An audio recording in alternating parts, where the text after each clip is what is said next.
నమస్తే. ఇవాళ మన స్టూడియోలో ప్రముఖ senior ayurvedic specialist doctor Chittubotla Madhusudan Sharma గారు ఉన్నారు. డాక్టర్ గారితో మాట్లాడదాం. డాక్టర్ గారు నమస్కారం. నమస్తే. డాక్టర్ గారు, ఇవాళ మనం వీడియో మన ఆడియన్స్ అడిగిన క్వశ్చన్ ఏదైతే ఉందో దానికి సందర్భంగా చేద్దాం. మనం ఏం తిన్నా కూడా జీర్ణం అవ్వాలి, డైజెస్ట్ అయితేనే మనం చాలా హెల్తీగా ఉంటాం. మోషన్ అవ్వక చాలామంది ఇబ్బంది పడుతూ ఉంటారు, కడుపు పట్టేసినట్టు ఉండిద్ది. సో మన ప్రేక్షకులు కూడా కొంతమంది అడిగారు, సార్ ఏం తిన్నా సరిగ్గా డైజెస్ట్ అవ్వట్లేదు సార్, మోషన్ సరిగ్గా అవ్వట్లేదు, చాలా ఇబ్బంది పడుతున్నాం. సో మరి దీనికి సంబంధించి ఆయుర్వేదిక్ వైద్య విధానంలో ఏదన్నా హోమ్ రెమెడీ ఉంటే తెలియజేయండి అని చెప్పి చాలా వరకు కామెంట్స్ వచ్చాయి మనం గతం చేసిన వీడియోస్కి. సో మరి ఏదన్నా ఉంటే చెప్పండి సార్, మరి వాళ్ళ ప్రాబ్లమ్ సాల్వ్ అయ్యేలాగా మంచి హోమ్ రెమెడీ ఏదో ఉంటే తెలియజేయండి. తప్పకుండా అండి. జస్ట్ ఒక 5 ఐటమ్స్ అండి. కిస్మిస్ ఒక 25 గ్రామ్స్. కిస్మిస్ తీయగా ఉంటుంది కదా, అందరికీ ఇష్టమే, అందరికి ఇష్టమైనటువంటి ఇది. సో బాదం పప్పు మంచి మంచి, ఇది కూడా బాగా అందరు రెగ్యులర్గా తినేది, బాగా ఇష్టంగా తినేటువంటి ఒక నట్, డ్రై నట్స్. అట్లే మూడో పదార్థంగా ఈ పటిక బెల్లం.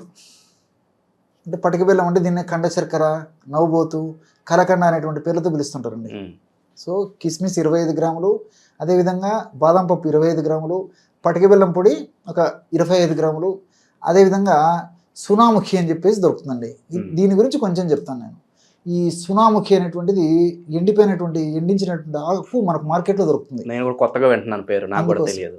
సెన్నా లీవ్స్ అంటారండి. ఓకే.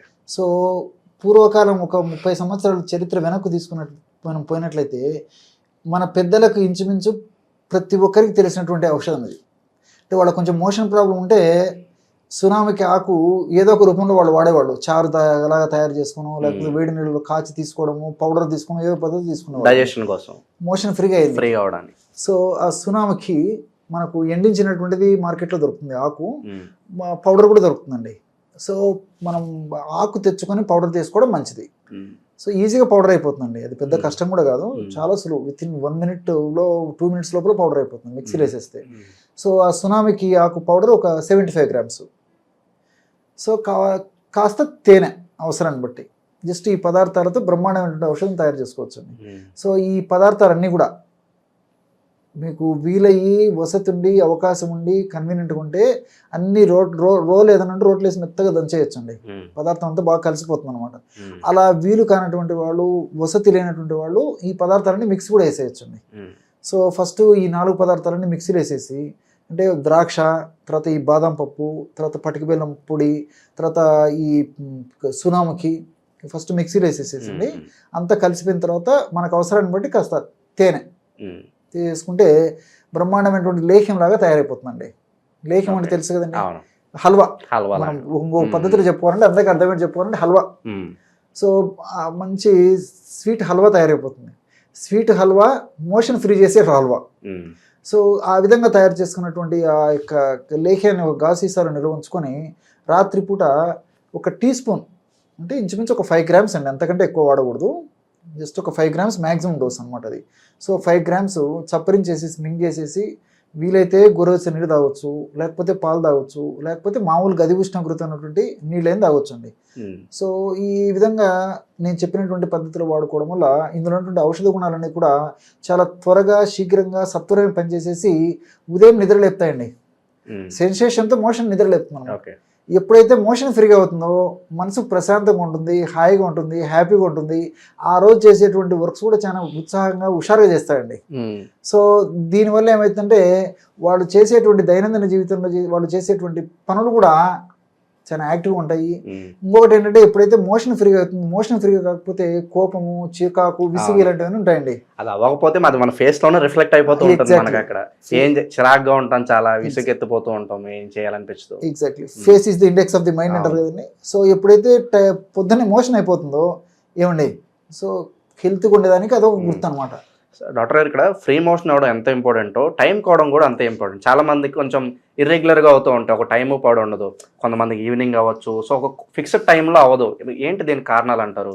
అదే వీళ్ళు తీసుకునే ఆహార విధి విధానం సరిగ్గా లేకపోవడము, తర్వాత ఈ యొక్క ఎక్సర్సైజ్ సరిగ్గా లేకపోవడము, మానసిక ఒత్తిడి, ఇలాంటివి జనరల్గా సర్వసాధారణ కారణాలు ఉంటాయండి.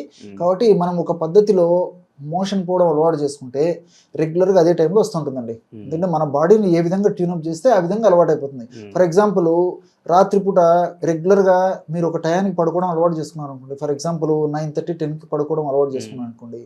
ఒక 4-5 రోజులు నిద్ర పట్టకపోయినా ఎప్పుడో 12 గంటలకు పడుకునే వాళ్ళము మనం 10ంటికి పడుకుంటే నిద్ర రాదు. సో బాడీని ఎప్పుడైతే మనం అలవాటు చేసేస్తామో, ట్యూనప్ చేసేస్తామో న్యాచురల్గా నిద్ర వచ్చేస్తుంది. అదేవిధంగా ఈ మోషన్ కూడా కొన్నాళ్ల పాటు ఈ పద్ధతిలో అలవాటు అయిపోతే కాల విరేచనం ఆరోగ్యకరణం శ్రేష్టం అని మన మహర్షులు చెప్పినట్లు మోషన్ స్పాంటేనియస్గా మార్నింగ్ మనకు నిద్ర లేపి మోషన్ అయిపోతుంది. సో ఈ యొక్క మెడిసిన్ కూడా అండి అవసరాన్ని బట్టి కొన్నాళ్ళ పాటు వాడేసి ఆపేసి కొన్ని జాగ్రత్తలు తీసుకోవాలండి. అంతేగాని మందుల మీదనే ఆధారపడకుండా కొన్ని జాగ్రత్తలు తీసుకుంటే ఈ మందుల ప్రభావము మన దేహంలో ఉంటూ పనిచేస్తుంటుంది. జాగ్రత్తలు తీసుకోవడం వల్ల మందు అవసరం కూడా ఉండదండి, ఆ మెడిసిన్ అవసరం ఉండదు. సో ఈ ఎలాంటి జాగ్రత్తలు తీసుకోవాలంటే ఆహారంలో ఫైబర్ ఫుడ్ బాగా తీసుకోవాలి. పీచు పదార్థాలు అంటే వెజిటబుల్స్, తర్వాత ఆకుకూరలు, తర్వాత కూరగాయలు, పళ్ళు, డ్రై నట్స్, డ్రై ఫ్రూట్స్ ఇలాంటివి బాగా తీసుకోవాలండి. తర్వాత ఈ జంక్ ఫుడ్, ఫాస్ట్ ఫుడ్స్ ఇలాంటివన్నీ ఎప్పుడో ఒకసారి తీసుకోవచ్చు కానీ బాగా అవాయిడ్ చేయాలి. సో ముఖ్యంగా చేయాల్సినటువంటివి. రెండోది ఏంటంటే మోషన్ వచ్చినా రాకపోయినా టయానికి పోయేసి కూర్చొని రావడం మంచిదండి. అంతే చెప్పేసి మోషన్ ఏదో కొద్దిగా వస్తుందో లేకపోతే బలవంతం గట్టిగా ముక్కి కూర్చోవడము, మురిగి కూర్చోవడం అట్లా చేయకూడదండి. రోజు ఒక టయానికి పోయేసి మోషన్, ఇప్పుడు ఫర్ ఎగ్జాంపుల్ ఈ మెడిసిన్ వాడారు, మోషన్ రావడం స్టార్ట్ అవుతుంది, టయానికి మోషన్ వచ్చేటువంటి పరిస్థితి ఏర్పడినప్పుడు తర్వాత కూడా రెగ్యులర్గా అదే టయానికి మోషన్కి వెళ్ళి కూర్చుని ఉండాలండి. సో బాడీని ఏ విధంగా ట్యూనప్ చేసేసి ఆ విధంగా మోషన్కి వెళ్ళి కూర్చున్న తర్వాత కూడా ఏదో సెల్ ఫోన్ చూస్తున్నాం, పేపర్ చదువుతున్నాం, ఫోన్లో ఎవరితోనో మాట్లాడుతున్నా చేయకుండా కొంచెం కాన్సన్ట్రేషన్ ఆ ప్రక్రియ మీద కొంచెం ధ్యాస మరల్చి మోషన్ మీద దృష్టి పెట్టేసి మోషన్ అయ్యేటట్టు చూసుకోవాలన్నమాట. అంతేగాని ముక్కడము, మూరగడము, ఏదో మన వాళ్ళతో ఫోన్లలో మాట్లాడము, లేకపోతే ఏదో స్మార్ట్ ఫోన్లో ఎవరు వ్యూస్ ఇలాంటివన్నీ చేయకూడదు. కనీసం ఆ మోషన్ పోయినప్పుడన్నా మనసు ప్రశాంతంగా ఉంచుకొని ఆ ప్రక్రియ మీద ఏకాగ్రత పెట్టుకొని మోషన్ అయ్యేటట్టు చూసుకోవాలి. అలా చేస్తే ఇదే. డాక్టర్ గారు, కొన్ని సందర్భాల్లో మనకి బ్లడ్ వస్తూ ఉంటుంది కొంతమందికి, అది కేవలం బాడీలో ఉన్న హీట్ వల్లే అంటారు, లేదంటే వేరే కారణాలు ఏమైనా ఉండొచ్చు అంటారు? మోషన్లో బ్లడ్ రావడం అనేది అనేక రకాల కారణాలు ఉన్నాయండి. సర్వసాధారణంగా మోషన్లో వచ్చేటువంటి బ్లడ్ ఎర్రగా పడితే జనరల్గా అంటే రెడ్గా రక్తం రంగులు ఉంటే ప్రాబ్లం ఉండదు. ఒక్కోసారి నల్లగా అయిపోతుంటుందండి. నల్లగా పడినప్పుడు మాత్రం ఏమాత్రం ఏమరపాటు కూడా పనికిరాదండి. వెంటనే వైద్య నిపుణులను సంప్రదించడం చాలా చాలా మంచిది. కాబట్టి వేడి వల్ల కొద్ది శాతం కొంతమందిలో కలిగేటువంటి పరిస్థితి ఉంటుంది. వీటికన్నిటికీ ఏంటంటే మలబద్ధకం కారణం అండి. సో వివిధ రకాల కారణాలు ఇస్తే ఆ లోపల మోషన్ గట్టిపడడం వల్ల, అలాంటి మోషన్ గట్టిపడినప్పుడు మోషన్ సెన్సేషన్ వచ్చి మనం మోషన్కి వెళ్ళినప్పుడు ముక్కే పరిస్థితి ఏర్పడుతుంది అనమాట. ఎప్పుడైతే ముక్కుతామో ముక్కి కూర్చున్నప్పుడు ఏమంటే ఆ సున్నితమైన రక్తనాళాలు చిట్లిపోతాయండి.